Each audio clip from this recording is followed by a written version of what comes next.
ఎవరి తప్పులు వారు తెలుసుకోవటానికి సమయం ఉండదు, కానీ ఎదుటివారి తప్పులు వేలెత్తి చూపటానికి మాత్రం కావలసినంత తీరిక ఉంటుంది. కష్టం విలువ తెలిసినవాడు ఎవ్వరినీ కష్టపెట్టడు. ఇష్టం విలువ తెలిసినవాడు ఎవరినీ వదిలిపెట్టడు. తెలియక చేస్తే అది పొరపాటు, తెలిసి చేస్తే అది నమ్మక ద్రోహం. ఒక వ్యక్తి పతనానికి ఆరంభం అతని నోటి నుండి వచ్చే అహంకారంతో కూడిన తప్పుడు మాటలు. మనిషికి బ్రతకటానికి పెద్దగా ఖర్చుండదు, కానీ ఎప్పుడైతే ఎదుటివారిలా బ్రతకాలి అనుకుంటాడో అప్పుడే సంపాదనకు మించిన ఖర్చు పెడతాడు.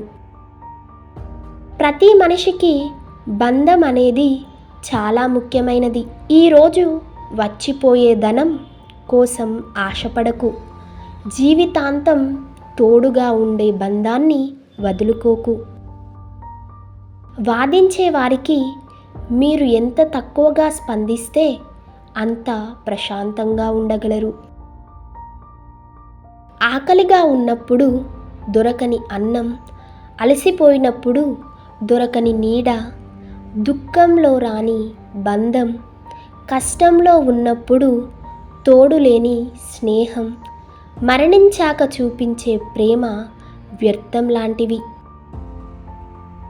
ఒంటరితనం అంటే ఎవరూ లేకపోవటం కాదు, అందరూ ఉన్నా కూడా నిన్ను అర్థం చేసుకునేవారు లేకపోవటమే నిజమైన ఒంటరితనం.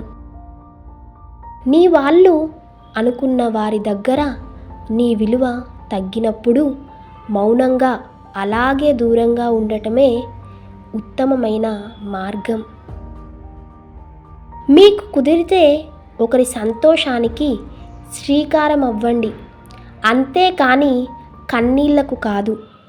ఎందుకంటే అది ఎప్పటికైనా తిరిగి మిమ్మల్ని ఏడిపిస్తుంది. ఎవరూ నిన్ను గుర్తించకపోయినా పర్వాలేదు, నిన్ను నువ్వు నమ్మితే చాలు. ఆ తర్వాత నీ విజయాన్ని చూసి ఈ ప్రపంచమే గర్వపడేలా ఎదుగుతావు. స్త్రీ ఒక కసాయి భర్తతోనైనా బ్రతకటానికి ఇష్టపడుతుంది, కానీ అనుమానించే వాడితో బ్రతకటం చాలా కష్టంగా, అలాగే భారంగా భావిస్తుంది. ఆ బంధం కూడా దినదిన గండం, నూరేళ్ల ఆయుష్ లాంటిదే.